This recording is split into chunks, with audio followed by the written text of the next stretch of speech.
আমাদের অনেক দূরে যেতে হবে। এই আমার সামনে যারা বসে আছেন, আমি আপনাদের মাঝে আগামী দিনের স্বপ্ন দেখি।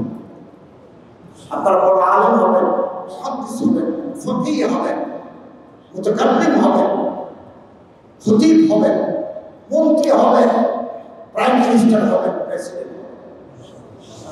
আপনাদের মাঝে স্বপ্ন দেখি।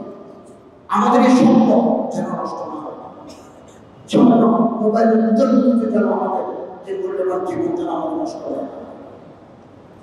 সবগুলো মহান হাদিস ইবনে মাজাহ। আল্লাহ যদি আল্লাহ হাদিসে বিধান আছে, আল্লাহ যদি কোনো মানুষকে মর্যাদা দিতে চান, মানসিক দিতে চান, সম্মান দিতে চান, পৃথিবীর সব মানুষ বিরোধিতা করলেও তাকে নামাতে পারবে না। আর আল্লাহ তাকে ফেলে দিবেন, হাজার মানুষ চর্চা করলেও তাকে উপর নিচ থেকে উপরে তোলা যাবে না, ফেলা যাবে না, তোলা যাবে না। এটা আপনার ইচ্ছা।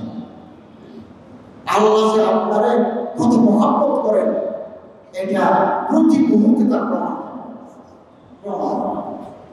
আমি উপদেষ্টা হয়েছি একদিন আগেও, আমি জানি না আমার উপদেষ্টা। আমি তো সাধারণ মানুষ, কাজের পিছনে বড় দেখি। ইসলামিক ইউনিভার্সিটি, ইন্টারন্যাশনাল ইউনিভার্সিটিতে পড়াই, সিটি পড়াই, মুসলিম ইমামতি করি। আমি তো বেশি দিনে পড়বি আরে বাদ আছে পড়ে না। আমার এমএ, অনার্স, পিএইচডি এই সেই এগুলো তো পড়ি। আমার পড়া তো আরে বাদ আছে। তো ইমামতি করতাম, মানে জমা পড়তাম 16 বছর 15 বছর আছে। তো আল্লাহ তাআলা মানুষ আছে, আল্লাহ তাআলা আমার কাছ থেকে হেল্প নেবেন। তো আমার বন্ধুরা বলতেছেন আপনি টাকা আসেন কেন? টাকা আসবো ওদের জমা ও যে আপনার উপদেশটা তালিকা আপনার নাম দেবেন। আমি বললাম ভাই কত তালিকা, কত নাম চান? ফেসবুকে দেখে না ডক্টর খালেদের সঙ্গে চৌধুরী ফোনা কত চাই, বাইকের মহম্মদ কত চাই, চাইলে হবে কার কাছে চাই, অমুককে চাই। তো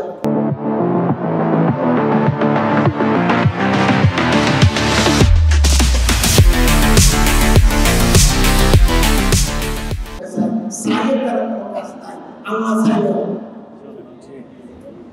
পরে আমার কিছু খাস মানুষের খোঁজ পড়ায় 8ই আগস্ট আমি শুরু দিয়েছি। 8ই আগস্ট সকালবেলা আমি বিমানে করে চলে গেছি ঢাকা। এক মহতরম বস্তের মাদ্রাসায় ছিলাম, খাওয়া করেছি। ইতিমধ্যে খবর আসছে যে আমি চেষ্টা করছি, কিন্তু আমি জানি না, আমার কেউ বলে না।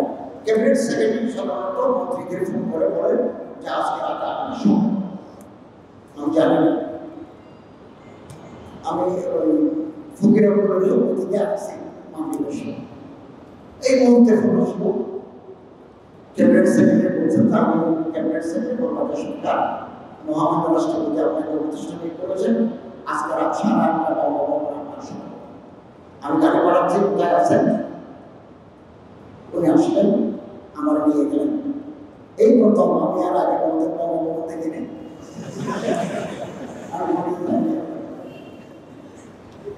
তো ওখানে প্রত্যেকের আসন আছে, রাষ্ট্রীয় নিয়ম। আপনার কোনো চেয়ার বলবেন, চেয়ার নাম আছে।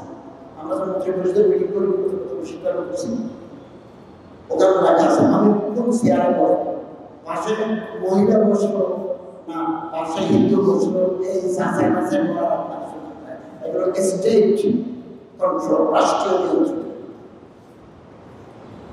আসার সময় সম্বন্ধে আসার সময় গাড়িতে ফ্ল্যাগ দিল, পতাকা, রাষ্ট্রীয় পতাকা প্রত্যেকের পাঠিয়ে যাচ্ছে। তো আমার তো টাকায় টাকা জানা নেই। আমি ক্যাবিনেট সেক্রেটারি বলতে, আপনি যে আমাদের গাড়ি থেকে ফ্ল্যাগ দেবেন, পুলিশ দিচ্ছে, পটাপট পুলিশ দিচ্ছে গাড়ি। তো আমার কোথায় যাবো, সরকার করছে কোথা থেকে আসছে।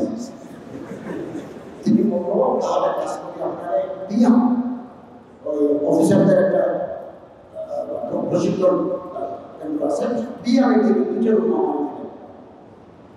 তো আমি দিয়ে আমার বললাম খাবারটা কথা দিয়েছি, পড়ার ব্যাপার করতে হয়েছে। আচ্ছা, এই যে আল্লাহ তাআলা একটা রাষ্ট্র পরিচালনার দায়িত্ব দিবেন, এটা 24 ঘন্টা আগেও আমি জানি।